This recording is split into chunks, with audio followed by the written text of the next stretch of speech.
Hi everyone, welcome to PropaneFitness Podcast episode 18. So I'm sure you'll be very pleased to hear that we're both back recording with you today. And the topic we're going to discuss is firstly goal setting and why we think the standard approach to goal setting is maybe not optimal. And then specifically why goal setting surrounding leanness can actually be a very dangerous path to start going down, and why we think maybe in fact that chasing a powerlifting total, for example, might be a better thing to do psychologically than chasing a physique goal or chasing a specific aesthetic look, as is kind of popularized in the fitness industry in general. So Yusuf, do you want to briefly touch on the last time you were really lean, how you approach that from a goal setting point of view, and then why it maybe wasn't what you expected when you got to where you wanted to be? Sure. So, first of all, for an overview of the lessons learned and how you can also get into single-digit body fat, I've got an article on that called "How to Get into Single-Digit Body Fat." Link is in the description below. But I was quite lucky in the sense that my goal was to get down to the 74 kilo weight category, so I had a very specific end point to my diet, which was being either within range of 74 kilos or waking up one morning at 73.9 or something. So the lessons that really learned from it, this is on a much more kind of macro level, is that leanness is not like any other goal where if you're learning a new language or learning a new skill or something, like you've got it forever, that's it. Whereas leanness by definition is transient, and it's like peaking for something. So you're really, if you're making your happiness dependent on that, knowing that the diet to get as lean as you're satisfied with, and bear in mind that that level of how satisfied you're going to be is going to be a moving target the leaner you get, because you're always going to feel not quite lean enough. Maybe even you never quite feel lean enough. Even you might feel perhaps lean enough one evening, and then the next morning you've gone out on a restaurant meal and you're feeling watery the next day, and then you're always in this yo-yo phase. So basically what I'm getting at is that you're going to be doing it a long time to get to that point, and then even when you are within range of being lean and within sort of you can taste your goal, you're going to be happy for a brief period with a lot of discontent on either side of that, unless you're focused on the process.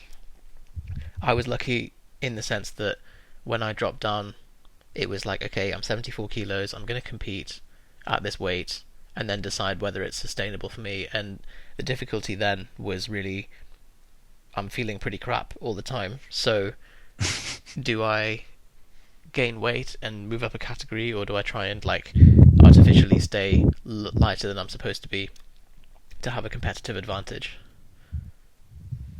To put this in a bit of context for people listening, I think Yusuf and I had the weight category conversation over 20 times, I think, when you were deciding, should I stay in the 74, should I move it to the 83s, where would my Wilks be better, etc. I decided briefly whether or not I should move into the 83s, and it was a pretty simple decision for me because it would involve losing like 10 kilos of body weight. But you're quite unfortunate in that you're right on the point of you could probably compete in either. It would just be a very unpleasant day in the 74s or a very easy day in the 83s. But yeah, that's it. I annoyed Johnny quite a lot with phone calls about what I should do. But I suppose the takeaway point from that is that you got to where you wanted to be, and it was not disappointing but underwhelming in that what is kind of touted as being the benefits of and the experience of being as lean as you were, especially this idea that this is suddenly sunny, all the grass is green, everything's working out in your life, and everything's just fantastic, when actually your sex drive's at as low as it's ever been. you're hungry all the time, and no amount of food, not even several kilos of cauliflower can get rid of that hunger. And you don't enjoy experiences because all you're thinking about is am I going to gain water from eating this sandwich or whatever. But I suppose the advantage that you had that maybe some other people don't have is that you had a very constrained target. You had, I want to be in the 74 kilo weight category, and I'm going to diet until I reach that point. And I think what that's got that I think a lot of people's leanness goals don't have is this kind of very time constrained, measurable output. So to contrast that to when the last time I was lean, or the last time I dieted for the purpose of solely getting lean, was I didn't really have an endpoint in mind. I just had this rough idea that I wanted to be as lean as I'd ever been, and I was going to diet until that happened. And I remember a conversation. It was the first time I hired Eric Helms for coaching. The conversation he had with me, basically to convince me to try and eat more food, was, why do you even want to be lean? Like, what are you trying to achieve? And I couldn't answer that question because I suppose it comes down to, when you really think about it, it comes down to a combination of this idea that being lean will result in a certain outcome. Then also it ultimately comes down to this idea that attaining that level of leanness will bring you some kind of happiness, that looking that way will garner some kind of social respect, and ultimately you're trying to either impress yourself or other people. And while if you're sitting there in a calorie surplus, not feeling hungry and considering that as a goal, it maybe sounds like a semi-sensible thing to do. But when you're undergoing hunger that won't go away, mood swings, and just generally feeling extremely tired, when you consider that that's what you're actually chasing, I think it can be quite demoralizing, really, that you're putting yourself through that for something that may never end, because you may never look in the and think, I've made it, because your mind's shifting along with the process. Yeah, so you've got the comparison there between me and Johnny, and I can certainly vouch for the fact that if I didn't have a defined endpoint to my diet, then I would have either stopped early and then always just kind of been beating myself up about not having got there, wherever there is, or continued eating and right into eating disorder territory, particularly if I didn't have any coaching, and it would have just been like an endless pursuit. Either way, it wouldn't have matched the idyllic idea of being lean, which is something that, in fact, the time that I was happiest, and something that why we still recommend getting lean once and for all, is that something that also Martin Burkhan talks about, is that once you've got lean and then you slowly move calories up, as long as you don't gain much fat in the process, you can then reach a kind of homeostatic point where you're stable, you're eating enough food, you're feeling fed enough, and by that point training quality is good, you look good, you have more energy, and I think that is the ultimate goal, really, to be. Yeah. And it's something that you often hear haters say quite a lot. You've probably heard it yourself when you start training and people be like, oh no, but that's just not sustainable, like you're just gonna all the muscle's gonna turn to fat when you get older and all this stuff. Maybe those comments are coming from a different place, and they're just coming from trying to pull you down because of their own maybe insecurities about the fact that you're making a change for yourself. But there is some truth to whether something is sustainable or not, and whether or not you'll be happy when it's not sustainable. Obviously, muscle does not turn into fat, and being leanish is sustainable, but being shredded to the bone is not. Yeah.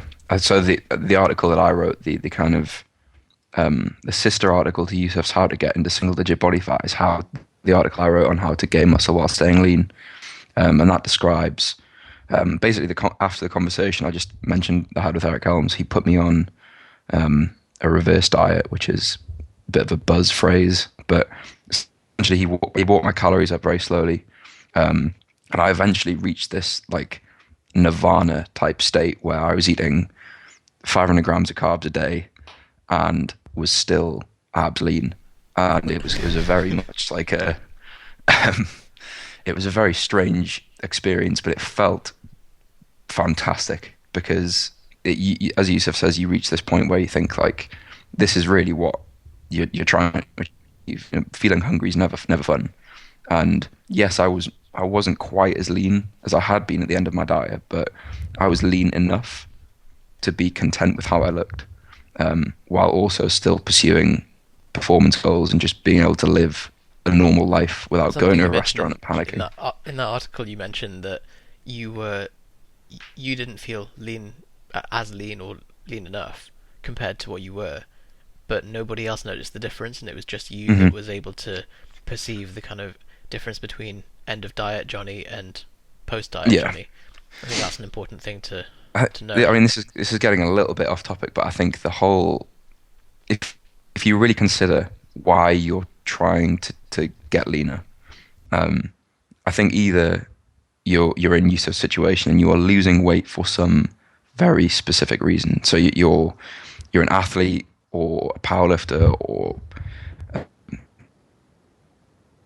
maybe even a bodybuilder, but you're doing something that has a very clear end goal. You have a very clear reason, and you can measure the output of either success or failure. Um, so that's one side of things, and I think that's actually, as a proportion of the fitness community, a very small percentage. And I think everybody else is pursuing leanness because it's spoken about in fitness a lot. You know, diets are everywhere. Approaches to fat loss are everywhere, and most content is fat loss focused. So if you're pursuing leanness for some reason that you don't have a defined out, really, what are you trying to achieve? You know, if it's for yourself, then fine, but you need to be very aware of the fact that it's a very painful journey, and eventually you'll decide that it isn't worth it.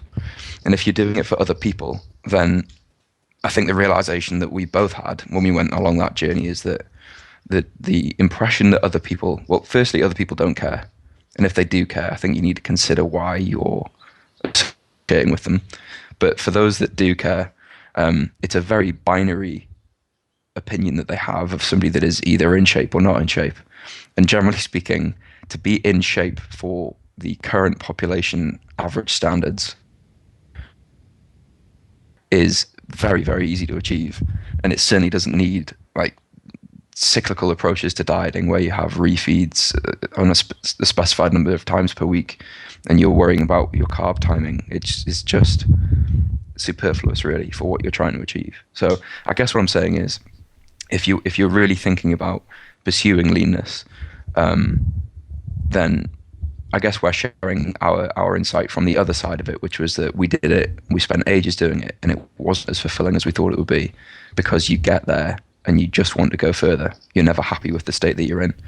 And then this second realization that actually, when we were less lean, we were more happy, and nobody else cared. So either either have a really defined reason that is outside of your control that other people are also invested in, like a coach or friend or a team, and stick to it until you reach that outcome, or just reconsider your goals a bit more and think about it more carefully. Because if you're trying to impress other people, they likely won't even notice.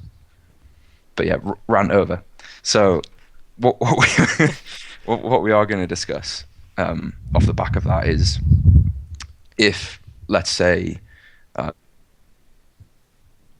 or dying for whatever reason, how you can maybe approach goal setting from a different side of things. It isn't just I want to be lean, and then also why we think that pursuing things that are strength focused or powerlifting total focused might be a better idea. Just before you do, Johnny, do you Yeah. mind just recounting the story in your nirvana state of 500 grams of carbs of the fruit pastels and yogurt on the work trip?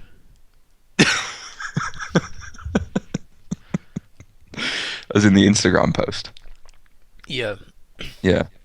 So I think if it's the story I think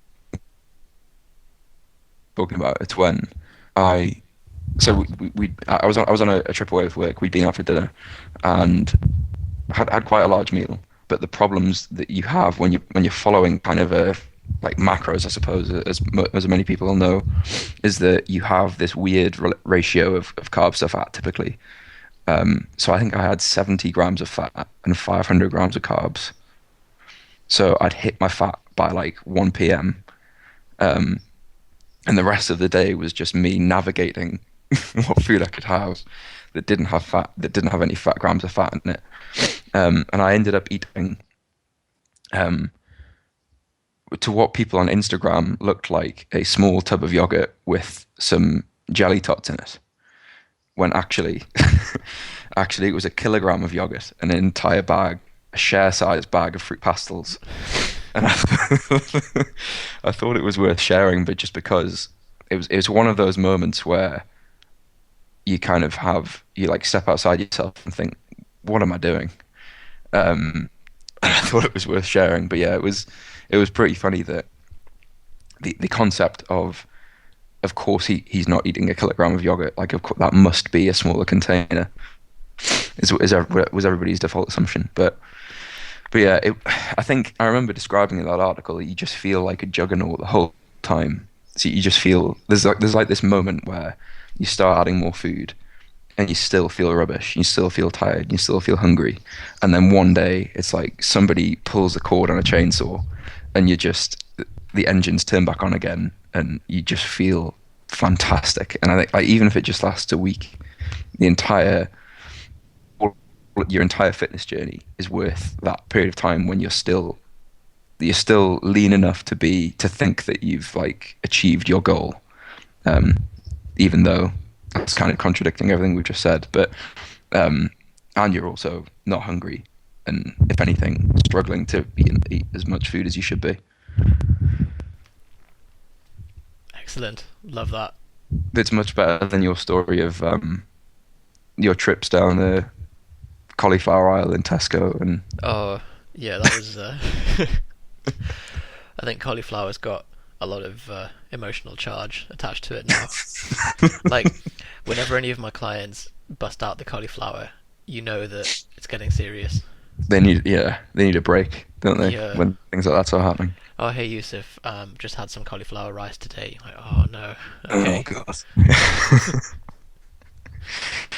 So essentially the reason why cauliflower is a very high volume, very low calorie, and when you get that lean, normal like the calories are kind of irrelevant in terms of satiety. So you could eat a big bowl of food, you could eat a small plate of food that would have 1,000 calories in and still be starving. You have this desire for mechanical fullness that really only cauliflower can get rid of. Satisfying. Yeah, so you start walking around the supermarket and the cauliflower just seems so appealing, like really attractive. So you load up, you put in 5 or 6 heads of cauliflower. You have to get people, the old lady next to you has to tell you to stop.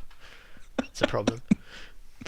And then you have that moment at the checkout where the checkout assistant can't reconcile why you are buying 5 heads of cauliflower and then like a bag of Haribo, some rice cakes, and then chicken breast. And she's like looking at the shopping list and looking at you and can't quite work out why you look how you do and why you're buying what you're buying. I remember being really excited by like gherkins, like weird things, gherkins and cucumber, different types of lettuce, and like really specific weird stuff that you get this like desire for. But it's a dark place, I suppose, being that lean, isn't it? That no one else can really understand. The shopping cart with 45 packs of Hartley's low-calorie jelly. The checkout lady is always like, "Hey, you love them, don't you? I can tell you like them." But it seems like a completely reasonable thing at the time. Like, of course I'll need 45. Yeah, Like, sorry, I've just what do you mean that's bought too your whole many? stock of of those jellies.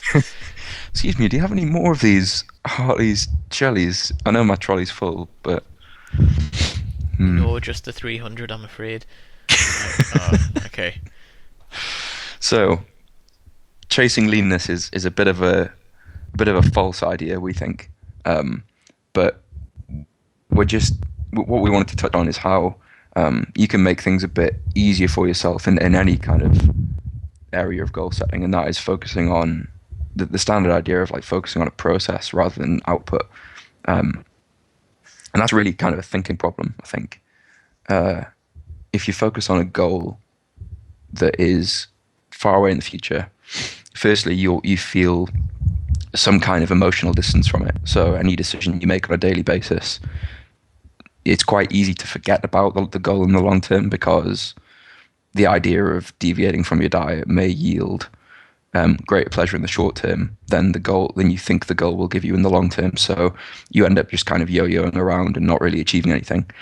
And then also the idea that we just discussed, that if you have to wait 6 months for the happiness that comes as a result of the suffering and the pain, then and then you get to the end of the 6 months and realize that actually it's rubbish, and you just eat loads of low calorie jelly instead of being happy with your leanness, then it's much better to kind of take the attitude of I'm going to take loads of little wins, smaller wins throughout the process, and go for something that is daily or weekly or monthly.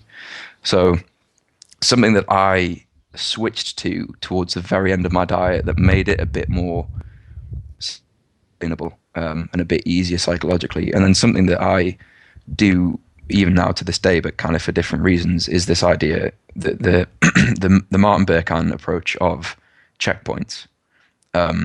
So he has this idea that I think he uses 8 weeks as an example.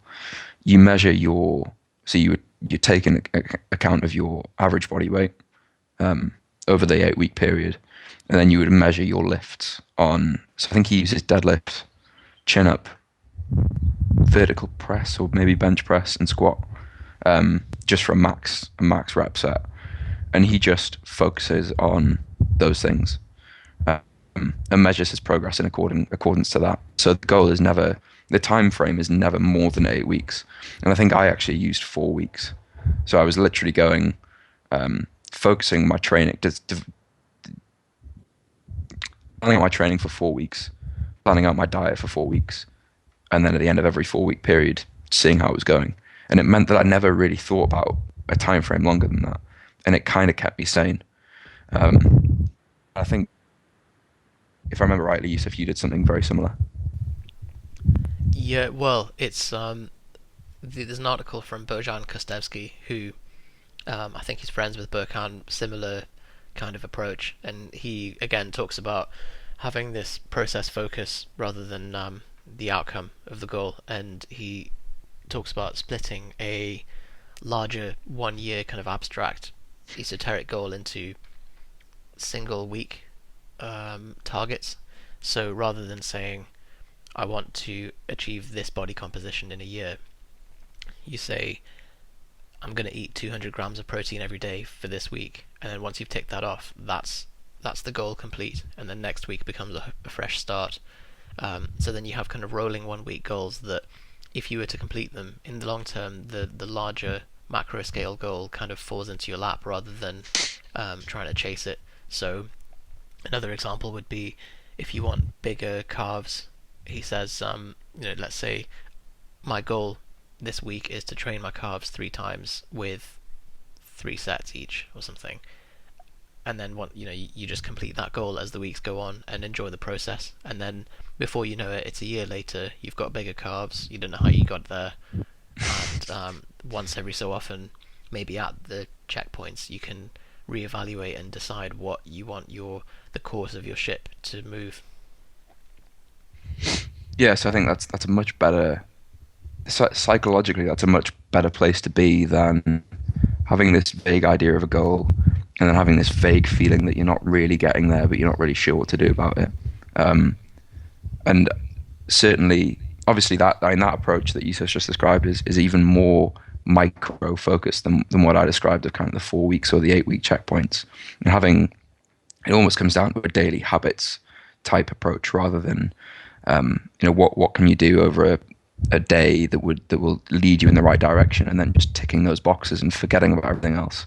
So hitting your calories plus or minus 200 calories, or hitting your protein plus or minus 25 grams, and just ticking that box every single day, and kind of forgetting about what your weight's doing, or how you in the mirror, is psychologically a much better place to come from when you're maybe going through a phase of dieting, for whatever reason that is hard to get through. But I suppose what we both found while we were both very lean at that point in time, it was around the same time, I think, several years ago. From there, we've both moved into more of a powerlifting focused way of things, I think, in the gym. And certainly what I've noticed is a shift from focusing on what I look like to focusing on my powerlifting total.